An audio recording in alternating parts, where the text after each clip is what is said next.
I'm Raghu. I come from Hyderabad. So I completed my BTech from NIT Durgapur in Information Technology. Post that, I worked at Ola Cabs as a product analyst for 2 years. So that's where I got to work with the product managers and discovered my inclination towards product management.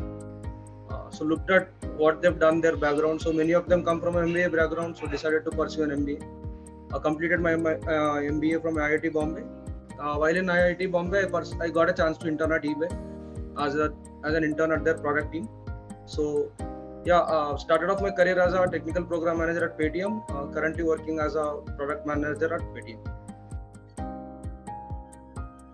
So my interest towards product management, like I said, I got to look into what they actually do. So they're typically involved with all the everything that Ola has to face. These guys are stand up front, and they are the leaders who solve the problems and take the step forward.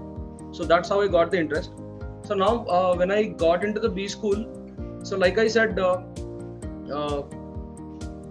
of these guys are from a business school background, but majority of them, like I said, come from a premier B school. So IIM ABC, ISB, and all the creamy colleges. When so when I applied for CAT, so IIT Bombay was is a top college, but when compared to IIM ABC and these colleges, this falls under tier 2. So it's not tier 1. So I've decided to at least start off with a good product company, so that later if I get a chance I can transition into product role. So that's how it happened. So generally people in product domain who hire for product managers, they look for relevant experience. So because I'm starting out, I thought that I have a relevant experience as a product analyst, and my MBA degree is also a plus point. So I started applying. The case was, let's say I sent out 10 applications, the shortlist were like only 2 or 3. And in the 2 or 3 shortlist that I got, there are multiple rounds of interviews that happen. So there's an exploratory round, there is an assignment round, and there are a lot of interaction that happens. So before this, the interviews I faced in MBA were not at all similar to the interviews that we get to face in a product when you're interviewing for a product manager role. So somewhere or the other, I felt that I was lacking and I was not having the necessary, skill set to crack these interviews. So there is 2 parts, right? One, the skill set you have to do the job, and one to crack the interview. So I realized that I don't have the, I'm not used to cracking this, so I wanted to get into a course which allows me to do this practice and gives me this skill set of how to crack a product manager interview essentially. So like I said initially, so that's how I loved about Appraised. So there are a lot of interviews scheduled and you get to practice a lot. So there were actual parameters where they ranked me, they gave me score. So it helped me really understand where I'm currently lacking and which area I can improve, and they've pinpointed it.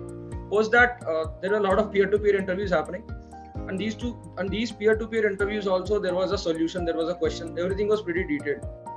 So so that was the pretty challenging part, convincing the other guy that whatever you're thinking is actually making sense in an interview kind of setting, and you're able to come up with solutions that are actually interesting in that limited time. Because I was working as a product analyst, somewhere or the other I had few skills that were required for the product manager, but then so in the upskilling part, there are a lot of assignments where I have to come up with a feature and write a detailed doc about it.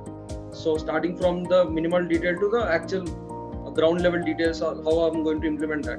So initially I felt that these skills I was lacking, but then in the upskilling, after doing number of assignments where I had to write down a detailed plan about every single detail.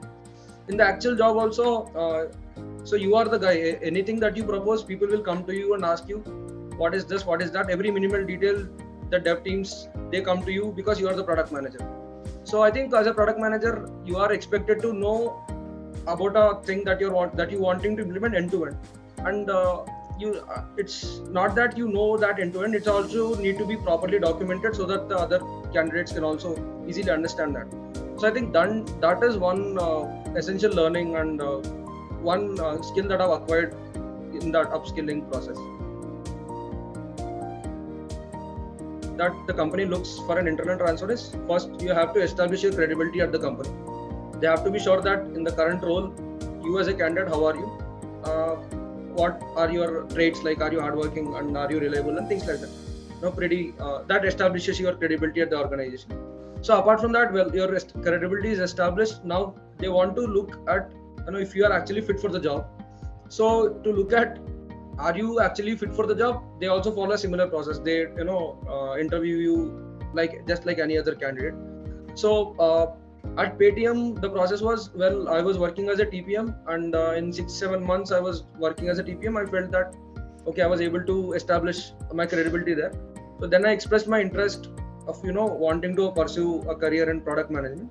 So they looked at my profile, found out that I had relevant experience in the past, so gave me a chance to interview to get into product management. So there were 2 sets of interviews that happened at the company. Suppose that they felt that I was relevant to the role and I have the relevant skill set. So yeah, that's how the transition happened.